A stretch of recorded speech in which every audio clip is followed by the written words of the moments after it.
What's the goal of this deck? The nice thing about this is you kind of have a lot of the same elements that traditional like Ensoul Artifact decks have, with Michiko's Ensoul, which pay you off for having a bunch of artifacts.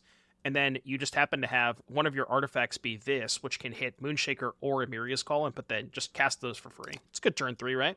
It's not a bad turn 3.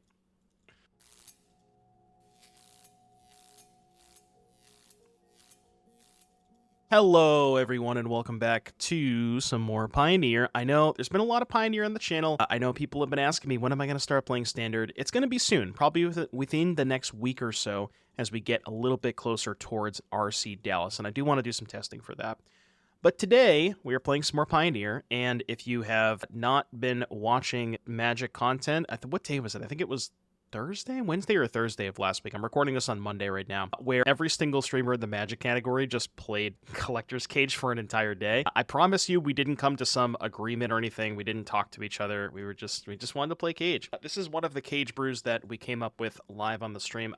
This one was really on the fly, and it was pretty impressive. So for those of you who haven't seen Collector's Cage, here it is in all of its glory. It's a 2-mana artifact. It's got Hideaway 5. It means when it comes into play or enters the battlefield, you look at the top 5, we put one exiled, and then you put the rest on the bottom, and then you can pay 1 to put a counter on something, and if you have 3 or more creatures with different powers, you get to cast that card for free.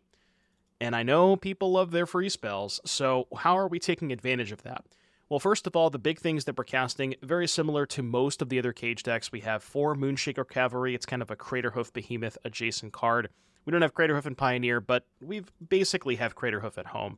And then Emeria's Call, which is really cool because you'll notice we're only playing 16 lands, but we effectively have 20 because of the 4 Emeria's Calls. And this happens to be a land that is also an amazing hit off of Cage. Just making 2 4/4 Angels for free and giving your whole team indestructible can be massive. Now, one important thing about Collector's Cage decks, it's a little bit different in Modern, where in Modern you have access to Cage and Windbrisk Height, so you have multiple different ways to cheat a big thing into play. In Pioneer, we really only have Cage, so you kind of need to build the rest of your deck to have a, not going to say linear, but a structural, coherent enough game plan that you can actually win a game where you don't do the Cage plus big thing. The way that we're choosing to do that is with Ensoul Artifact, because Collector's Cage happens to be an artifact. In the instance where you've maybe already used the Cage and you've gone through the spell, you can just Ensoul it up and here's a 5/5. And what's cool about Ensoul is the rest of the cards that you would want to play in Ensoul kind of work well with Cage because the powers are sort of spread out at different mana costs. So you have Ornithopter at turn 0 mana. What's really cool about Ornithopter is 0 power is extremely hard because there's not a lot of 0 power creatures. So having a free 0 power creature is phenomenal with Cage because you can just play it, and it's your 3rd creature, and there you go. And then you have the 1 power creatures, Novice Inspector, 3-Bit Inspector, and Spyglass Siren, all of which work very well with Ensoul Artifact because they make a free artifact, and then you just turn 2 Ensoul, make a 5/5. And in those situations, even in, just like I said, turn 1 Siren or any one of those creatures, turn 2 Ensoul, you have a 5 power creature and a 1 power creature. You've already fulfilled 2/3 of the requirement. If you then have any other creature, like maybe say an Ornithopter in a Cage, you're good to go. So that's really sweet.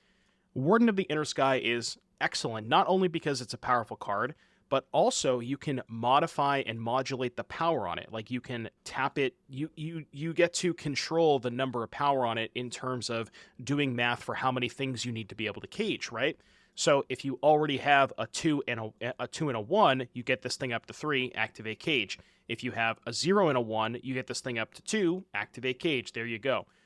There's just plenty of ways that you can modify the power. The other cool part of this deck is you kind of already want to play Smuggler's Copter anyways because you're an artifact in Soul Artifact. You want to have artifacts that have good stats and have good keywords. And what's cool about Smuggler's Copter is if you draw the Moonshaker Cavalry, typically a dead draw in your hand, but now you can just get rid of it to Smuggler's Copter. That's pretty much it for the main deck. The Michiko's Reign of Truth, this is, I guess I should mention this.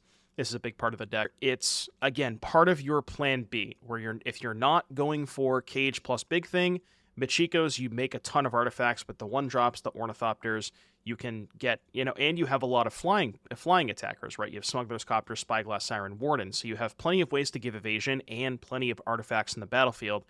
Very powerful card. And on the backside, it has a pretty unique power for cage. It's always going to be the biggest thing on the battlefield. Basically, any other 2 creatures will let you cage, which is pretty cool. The mana base, nothing too crazy. A couple of Darksteel Citadels just for Ensoul Artifact purposes. The one thing that I will mention about the mana base is because you are locked into playing 4 only white-producing lands, you can't really afford to play more copies of Citadel because the mana just gets a little too wonky with you trying to cast your blue cards, especially in post-board games. Keep that in mind when you're building a mana base for a deck like this. 1 Otawara, 1 Eiganjo, bunch of dual lands, nothing too crazy. I'm playing my 1 basic because I'm sick of getting Field of Ruin. The sideboard has the additional 2 copies of Portable Hole when you're playing against Mono Red or any other aggressive strategy. Duskrose Reliquary can handle bigger things like Shieldred, Vein Ripper, anything like that. Metallic Rebuke, just phenomenal if you're playing artifacts because it's a catch-all. It's one of those cards, though, you're probably going to bring it in most matchups, but, you know, it's not as good of a Game 1 card because Game 1 you want to be more proactive than reactive. 1 Cryptic Code for the grindy matchups, 3 Hearse for Phoenix, and 3 Damping Sphere for Lotus Field. Again, benefit of playing artifacts is you kind of want to play these cards anyways, but they're also artifacts for Michikos and Ensoul. That's it for the deck. I think you guys are going to really like this one. I cannot wait to show you this one, and I will see you back here in just a little bit for round number 1.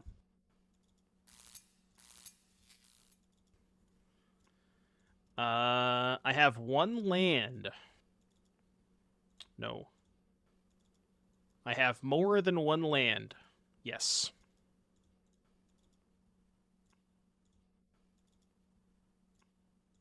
One very important thing, if you have the choice of playing Thraben Inspector or Novice Inspector on turn 1, always cast Thraben Inspector, especially if they're retro frames.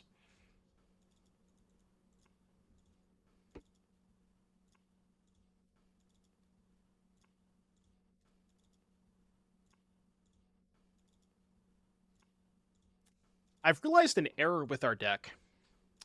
How do we defeat the card Vein Ripper? Not exactly sure how we're meant to do that.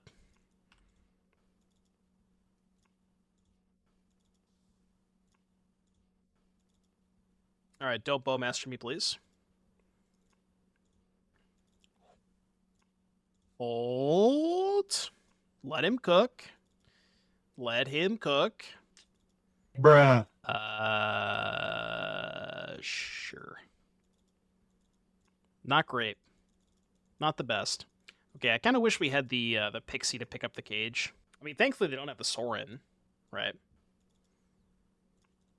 That's a good card. Should probably attack first. Yeah, we're not playing Pixie in this version. Perhaps we should, though. I don't hate the idea of playing Pixie in this version. Could Ensoul here. Yeah, but I think they have a Fatal Push. I don't want to bait out the Fatal Push first. Because now they have to push the Inspector. Yeah. I was like 100% sure that was going to happen, and I did not want to go for the Ensoul yet. I can Ensoul next turn, and I'm going to. Okay. It's a hell of a top deck. Okay, so what's the best way to do this? How do we bait out removal? I think the best way to bait out removal is just do this. Yeah. I know it looks weird to cage pre-combat. Well, I kind of want to cage the clue anyways. So we go counter on this one. Because I want to bait the Fatal Push now. Oh, they just didn't push. Okay. Well, now I'll do this.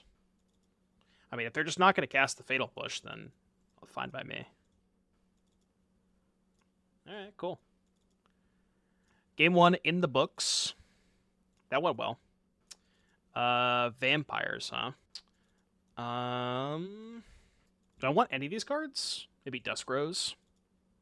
Duskrose can technically kill a Vein Ripper. It's probably better than Portable Hole. Hole's not very good against them. Could bring in Rebuke, I guess, to counter Soaring, but I'm not sure what I would cut. I'm just gonna do this. This deck is kind of cool. I like that between Copter and Soul and Michiko's, you have a lot of different ways to, like, it's a lot better at activating Cage, because your power is spread out a lot more than the previous mono white deck we played. This hand is insane. Excelente. 07s. Cage down. They took Copter.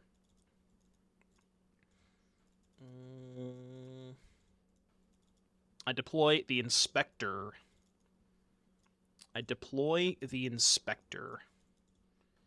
Oh, I'm inspecting. Well, okay, I was going to cast Cage, but now I'm just going to do that.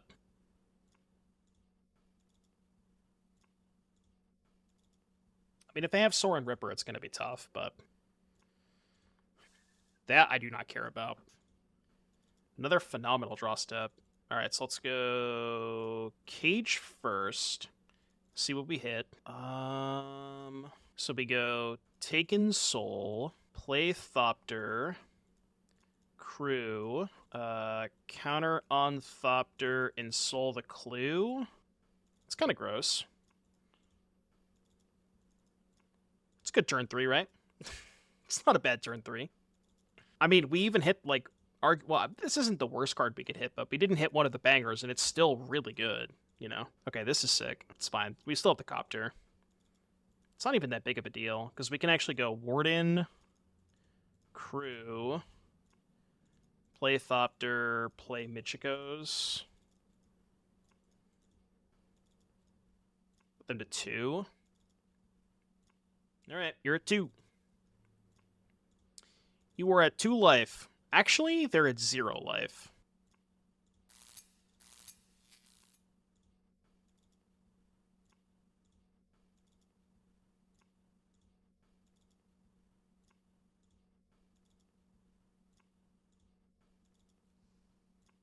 I think I'd rather have Pierce against vampires. I maybe should have brought in the rebukes anyways, but I would certainly rather have Pierce against vampires, for sure. Thoughtseize Gamer. Folks, we have a Thoughtseizer.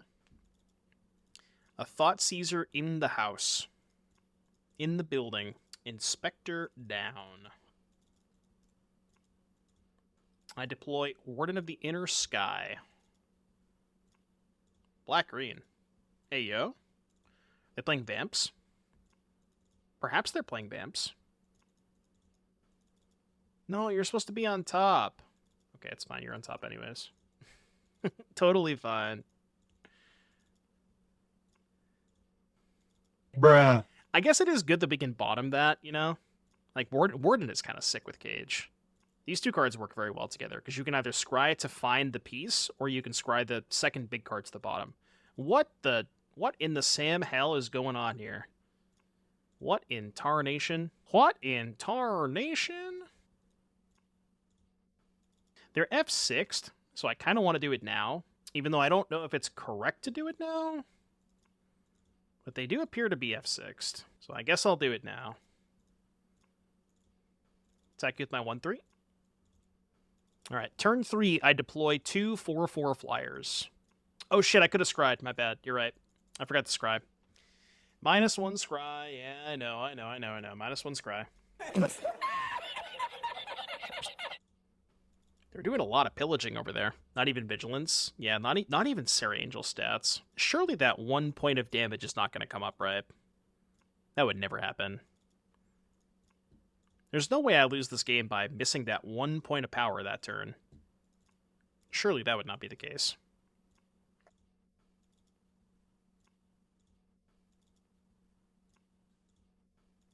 Dumake wins.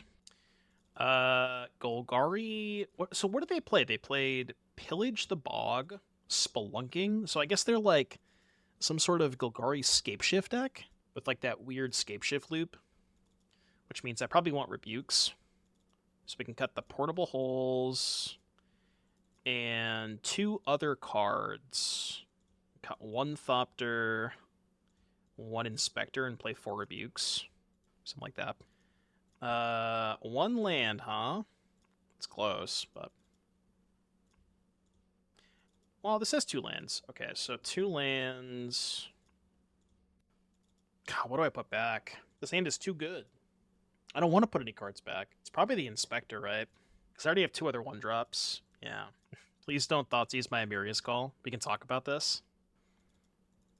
Okay, I have to... Well, now I don't. I was going to say I have to deploy this first because I don't want it to get Thoughtseized, but now I don't have to. In what circumstance am I activating Warden next turn? 0, right? So I'm just going to play Siren. Because I just want to go Siren into Copter, and then I can Michiko's plus Warden on 3. I like that better. Is that a hidden necropolis? Yeah, if my plan is to play Copter on 2, there's really no reason to play Warden first.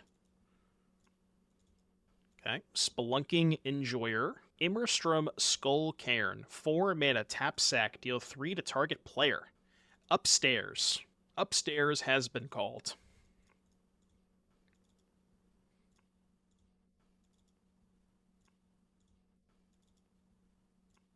Upstairs has been declared.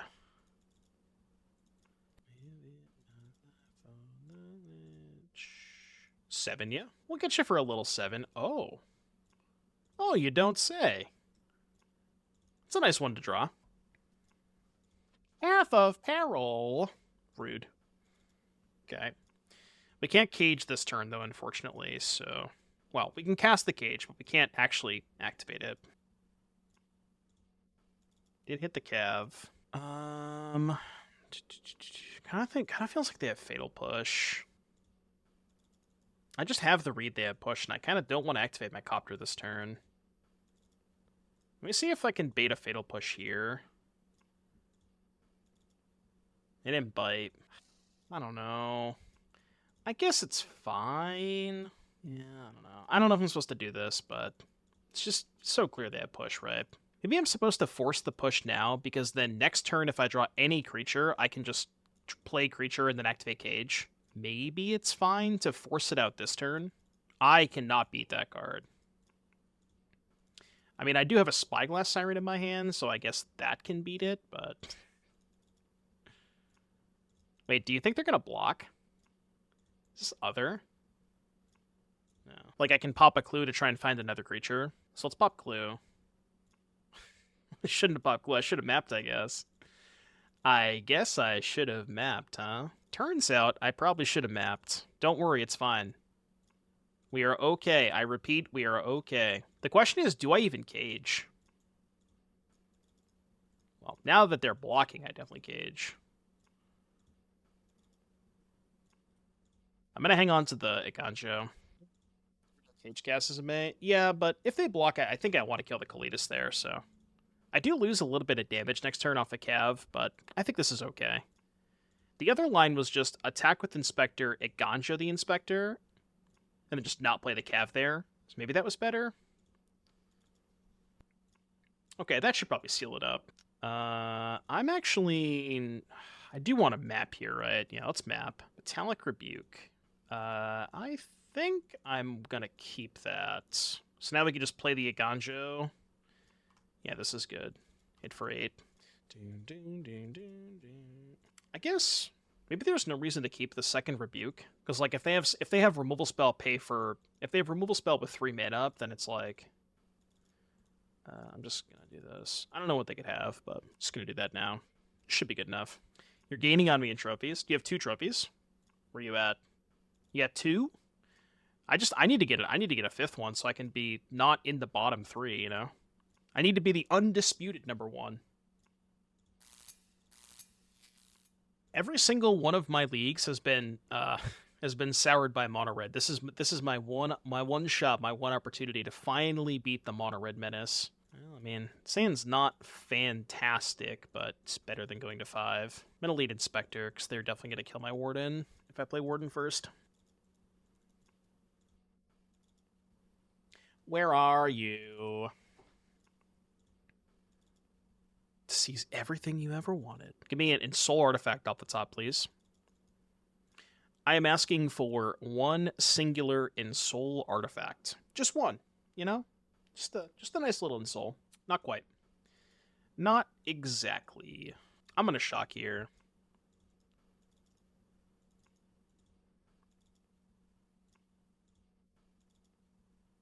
Absolutely not. The voice inside my head. What exactly is a Yed? Can somebody give me a definition on what a Yed is? I'm not familiar with this Yed terminology. Kind of nice they can't Wizard's Lightning me, because this is not a wizard. You're not a wizard, Harry. Oh. Well, I could have blocked, but block is bad if they have, Monstrous Rage. Oops. I did this in the wrong order, but it's fine.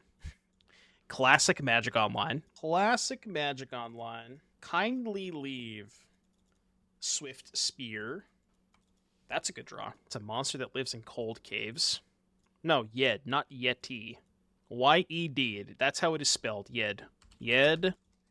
Definition. Income elasticity of demand, parentheses YED, is a measure of the responsiveness of demand for a product or service to a change in customer income. It is calculated as the percentage change in quantity demanded divided by the percentage change in income. Bruh. All right. Noted. What'd they do? Slickshot.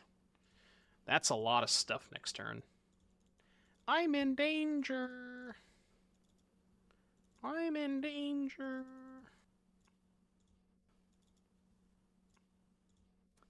I'm at 12. We just can't win, right? We dead to just the spells in exile. 1, 2, 3, 4, 5, 6, 7, 8, 9, 10. No, but if they have literally any spell in their hand, I have been defeated. Show me any spell, holy donk. Any one of them, and I will concede the game. Just any spell. I'm dead to it. I'm dead to it. Just any one of them. They're gonna wait to cast the exiled spells first. I see. You gotta get max camera time. Yeah, I know. I know. You could have just cast that from your hand, and I would have scooped. But it's fine. Is it really fine? Maybe it's not fine. I'm gonna be cut against them. Inspector out. Perhaps I'm meant to cut one cage in this matchup, just because it is kind of slow. No, the Damping Spheres are terrible against them. Just debating if I want to bring in the Dusk Rose Reliquaries. I'm going to play one Dusk Rose. Perhaps I should just play two, but I just don't know what else to cut. I want to keep all the cages and cavalries. I mean, how do they beat a turn 2 5/5, right? Turn 2, I would like to make a 5/5 creature. 5/5 creature is very large against the mono-red strategy. It's my that is my expert opinion. Yeah, a lot of people suggest bringing in Damping Sphere against stuff like Mono Red and Phoenix. It's more defensible against Phoenix, to be fair. But, like, their deck is... those decks, and decks that you would think that Damping Sphere is good against, are so well-rounded that it's just... it just doesn't work out, like, 90% of the time. It really does not work out. Well, we could still lose. I need to find a removal spell for this. Give me a hole. Hole me. I guess I have located a chump blocker. So I have to leave both back. I think there's not much difference between them being at 9 and 8. I guess 8 means these two are lethal by themselves.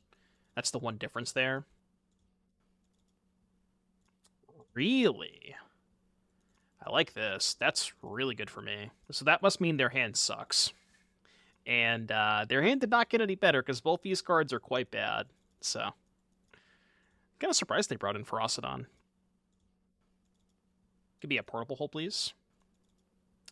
Not necessary. Okay, on the draw, I'm gonna go down on this stuff on the draw. I don't know if that's right, but I just don't think I have enough time for Cage. Try this. Like 3 and 3 seems right. And honestly, most of the time against red, I think I'd rather hit call than cavalry anyways.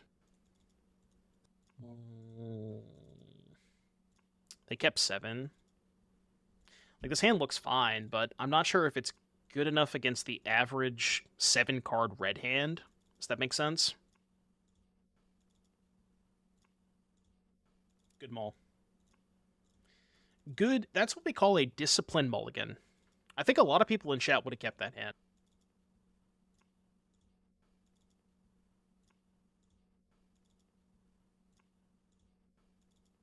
Disciplined mulligans, folks. Disciplined mulligans.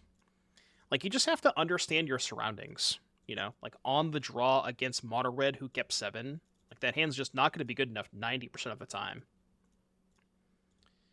Now, it turns out that this hand might also not be good enough, but, you know, we're doing what we can. What am I doing this turn? Do we just shove? I could go Copter and try to block, but that is a sketchy proposition against Wizard's Lightning, and Witchstalker Frenzy for that matter, because they're going to attack with 2 creatures. I mean, we're probably dead to Frenzy either way. A blocking 5/5? Well, the 5/5 can't even block Show Off. If your plan is to block, you should play Copter this turn. But I just don't think that my plan should be to block. I think I have to just Ensoul, attack, and hope to peel one of my 6 removal spells. I think that's my out this game.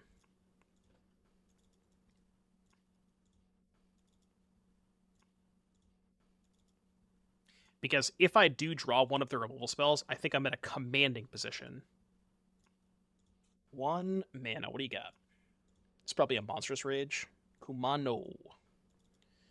Alright, please give me a Portable Hull. I would like 1 copy of Portable Hull, please, and thank you. I'm asking nicely. Good enough. Well, kind of good enough. At 8. God, this is really sketchy. It's not great that we know they have 3 spells in hand. Unless I can go Reliquary, sack Inspector, kill, show off, play Copter, pass. Is that the line? Is there a different line? Not that I can really tell. Could play Cage instead of Copter, I guess. I think we definitely have to put it on defense this turn. So, yeah, let's go. We should probably attack with the Inspector first, because we're going to sack it. So we go attack with Inspector, post-combat, Reliquary, sack Inspector, kill this, play Cage. I guess I could have played Cage first. Okay, well, we didn't miss. I was going to say I could play Cage first, so that if I miss off the Cage, then maybe I just sack the Cage and keep the 3-man Inspector. But sacking the Inspector is obviously really not great when we have Cage, but I just don't see another way around it. So we're probably going to trade with a Monstrous Rage this turn, and then hope that our leftovers are good enough to beat these 2, which maybe they are, maybe they're not. Oh, that can't be good. Well. Okay. You win. I have died.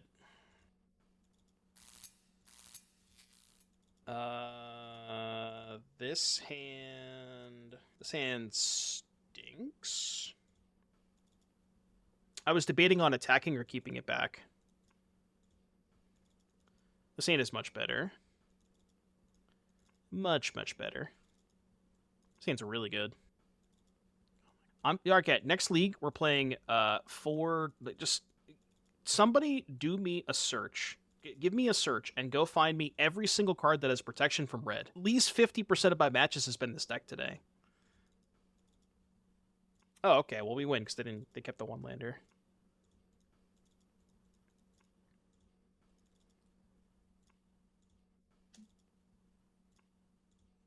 Isn't Angels good against it? Yeah, but then you have to play Angels. So, who's really winning, right? Yeah, Authority of the Consuls is really good against red. Okay, we can move on to the next game, Mikey. Nobody will make fun of you if we move on to the next game. It'll be okay. Yeah, Fiend, Slayer, Paladin. We need to emergency print Brenton Forge Tender into Pioneer. Is Core Firewalker legal? It's not, right? Did that card ever get, like, randomly reprinted at some point? I don't think it did. I'm sure somebody would have played it by now if it was legal. All right, I'm gonna do a Scryfall search. Scryfall searching for protection from red.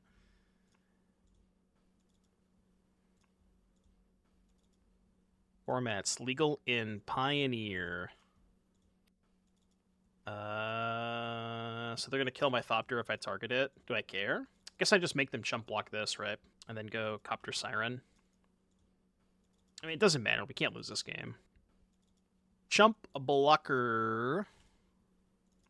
So far ahead that I can afford to pay 3 life here. Alright. So, Scryfall, legal in Pioneer, text. Protection from red. Yeah, that's fine. Okay, protection from red. Oh, Cerulean Drake. That card's good. Lavinia the 10th, Master of Waves. I guess it's just Cerulean Drake, right? It's like the only good one. This one's good. Drake is nice. Bro, why are we still playing? Why are we playing? Okay, I flip. I flip. We'll do a little flip. Little flipsies. I guess I should I'll map onto the Siren. I don't really care if they kill it. Ornithopter, Graveyard, please. Let's do that again. Thraben Inspector. No, I'm good. Lightning Strike. Unchained Berserker. Well, that one's pro-white, right? We're looking for pro-red. Surge of Salvation is nice, yeah. Well, that's the thing, right? Because they stopped printing cards that had protection for a while. So it's been a while since we've had cards that have had protection from red. So that's why there's not a lot of good options. Paladin Envec. Unfortunately not legal, but Fiendslayer Paladin is legal, and that card is quite good. Alright, so what did we do last time? We said on the draw, one of each of these. And I think we trimmed... Did we trim on Novice Inspector? Yeah. Okay, go. True Name Nemesis. Yeah, protection from you. Not just your stuff. You. You cannot... I have protection. You can't even look at me. That's what I have protection from. You cannot even look at me. Okay, this one's a keeper. I'm going to put back... You see, the problem with this hand, folks, is that it's just a little too good. It's just a little too good. I think it's Citadel. Yeah, it's got to be Citadel. Putting back Citadel is worse if I draw Ensoul Artifact. Oh, well, good thing I put back Citadel, huh? I'd prefer to not kill this Lava Runner. Prefer to kill literally anything else in their deck. Skylasher. Yeah, there's like the 4-drop too. What's the 4-drop 5/4? The one that you can like give different abilities to. Okay. I did draw the Ensoul. God, this is really awkward. The reason this is awkward is if I cast Portable Hole this turn, I cannot double spell next turn. Yeah, Shifting Ceratops is the one I was thinking of. Is there any chance I just play Smuggler's Copter and trade it for a Wizard's Lightning? It's really sketchy, but okay, let's kind of assume... I guess I can go Portable Hole plus Map Token, but then I have nothing to... I could Ensoul the Portable Hole, I guess. It's probably okay, right? I think I'm going to map first. Warden? No, we don't have enough stuff for Warden. So now I think I just hold the Siren back. Yeah. Actually, the Warden would have given me a double spell. Maybe I should have kept the Warden. Yeah, perhaps the Warden was a good keep. Just solely based on the fact that I want a double spell. See, this is a bit awkward. If I go for Ensoul on either of these, them having this is kind of awkward. I'm not sure there's a way I can avoid that, though. Do we just go Ensoul, Hole, attack, play tap land, pass? Could also play Cage. I think I'm going to do this, but I'm not going to hold it on defense. Because blocking is much sketchier against the Soulscar Mage. I mean, if they're going to kill it, they have to use 2 spells on it, so whatever. Ensoul Citadel. Ensoul Citadel's not good against the Soulscar. If I'm going to Ensoul anything, I'd rather put it on the Hole. Because, like, the other thing is, sure, they can use 2 burn spells to kill the Portable Hole, but, like, that was the same for the Citadel, and even if they use 2 burn spells to kill this, they get their Slickshot back, but they're now out of spells, so it's, like, not the end of the world, you know? Picked up... So their last card's Giganta. Okay, last card, Giganta. Not terrible. I think we can probably play defense this turn. Because we know their last card's a brick. And if they draw a land, they're just going to cast Giganta. Although, funny enough, Giganta would be a 6/6. You have a 6/6 Giganta Enjoyer.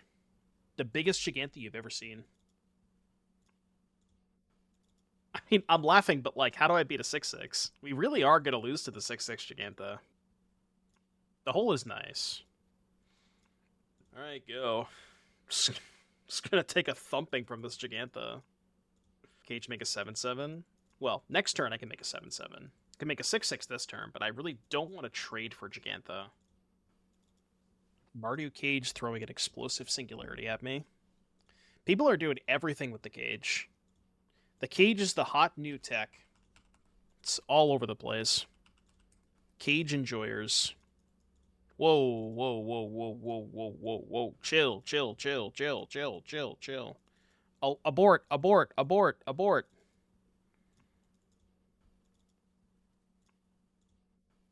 Abort, abort. I wonder if they drew Monstrous Rage. Well, That's awkward, because I can't do everything. I mean, I have to do this, but... Alright, they got me good. They got me good. I guess I just discard the Eiganjo now. 7. Not great. Not the best. 6, 7, 8. Play this tapped. Go, I guess. We get a 1. I don't know if we have any outs. If they go Animate Den, we block Giganta, counter here, we take 3, 4, 5, 6, go to 1. Yeah, I'm not sure we have outs.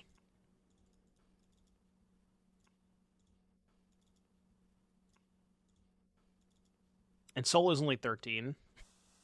That is certainly not good enough. All right, game 3. Game 3. We're on the play this game, though, so that's good. All right, I play first. I would like to play first. I'm going to keep my hand. This is quite possibly the best hand we've seen all day. Like 1-2 Rebuke versus them. It is better on the play. I think it's much worse than the draw. You could talk me into it on the play. Just not sure I love it that much. Jesus, this hand is crazy. This hand is nice. I think Cage is too slow versus them. Well, on the play, it's definitely not. Like, on the play, we're just going to activate it on turn 3. Now, sure, like, this hand was broken, and the reason that Cage looks good in this hand is because this hand was this good, you know? They're too efficient at preventing it with burn spells. Well, in this situation, like, I'm going to target my map token, and they have to kill something else that's not my map token, you know? Like, they have to burn a removal spell on a 0-2 or a 1-1, which they don't really want to do. Okay, well, this wasn't even a good hit, but... I guess I'll take Michiko's. So now they have to use a removal spell, which I'm okay with. Pretty sure they have Witchstalker Frenzy. Okay, sure. That is okay by me. Because now we have a 6-6 versus Frenzy. And we can also Ensoul the Cage next turn if we want to. Sure, yeah, like, on average, there is a lot of situations where Cage is going to be a little too slow. But what I guess what I'm saying is that there are much more situations where it's better when you're on the play. No blocks. I declare 0 blockers that do not intercept this turn. I accept your peace offering, Mikey. How do they beat a 6-6? You know, they have answers to 5-5s, but 6-6s, a little bit tougher. Probably, yeah, I think so. I think it's higher upside. Mikey has decided to pass. Mikey has decided to pass. What do you got over there? They have no wizard in play.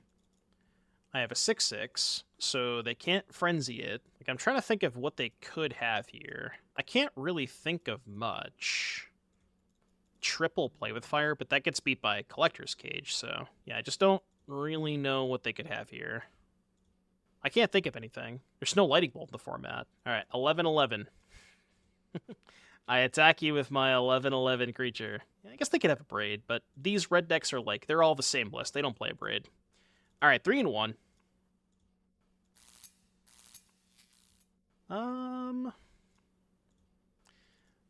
So the question you have to ask yourself with these hands is this a good enough mulligan to 6? I think the answer is yes, but it's close. I agree, Fawn, I agree. I have a version that was basically, like, the popular mono-red version, but I just cut Monstrous Rage for Boros Charm. And the other reason I like splashing white is because it gives you access to really good sideboard cards, specifically Chain of the Rocks.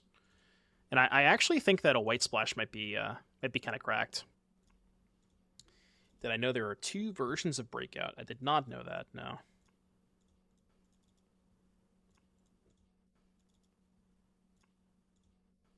Two, 3. Well, you know, we had a good run. Our Amalia matchup cannot be very good. What sideboard cards? Chain of the Rocks mostly, but also Rest in Peace and High Noon. Those are both pretty good. Like, what's really nice about High Noon is it's a sideboard card, and typically a lot of times with those types of sideboard cards, you get into these spots where, like, your sideboard card stops them early, but once they get to a point where they, like, maybe no longer care about the sideboard card, then it's just kind of like whatever. I don't know if I want to keep this. What am I looking for? I guess Portable Hole. So the reason I like High Noon so much is that, you know, it domes them for 5, which if you're playing an aggressive red deck, that is very, very appealing to have access to something like that. I don't think this is fast enough because I don't have a 3rd land in hand.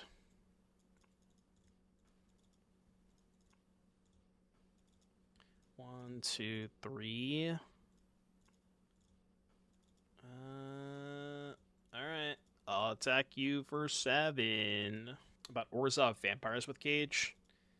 Cage plus Sorin is kind of cool. Have you tried out the Boros Green Heroic deck? No. I've seen Mardu, but I have not seen Naya.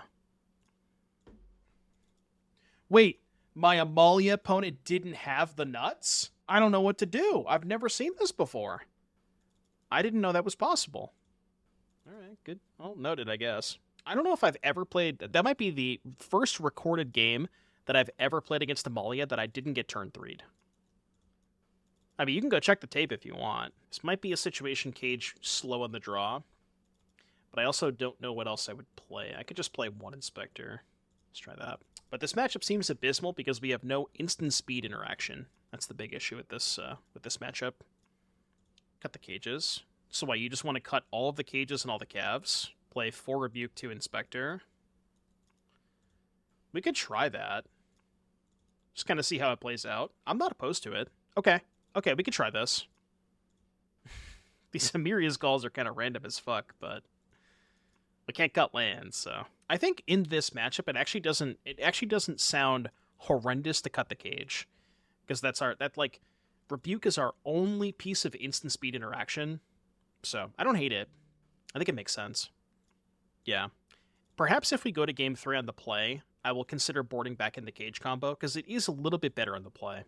Like, we have more time in the play. I mean, I want to keep this hand. Shh. Shh. Also sheep. Also sheep. Any sheeps? Lunarch Veteran. I mean, wait, what?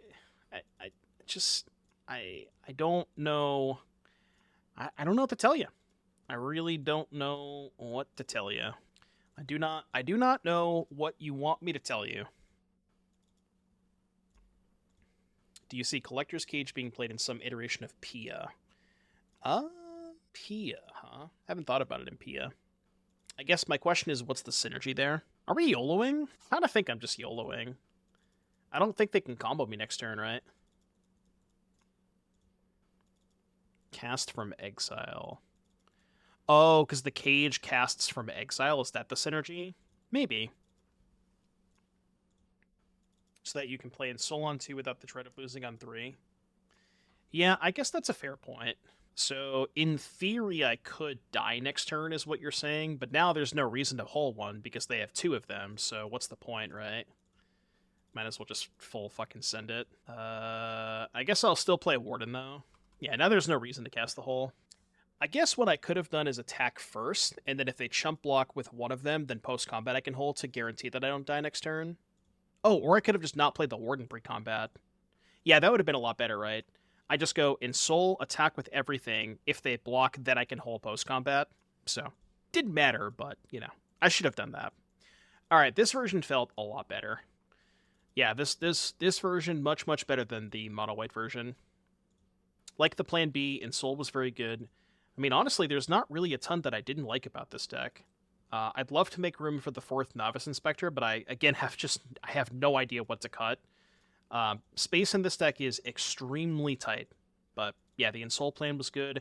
Copter was very good at being able to loot away extra copies of Cavalry, which was good. Yeah, just everything about this felt good. You have the Warden, Ensoul, Michiko's Plan B, which, yeah, felt very good. So if you're watching this on YouTube, you know what to do. Like, subscribe, comment, let me know what you thought in the comment section down below. And I'll see you guys in the next one. Bye, YouTube.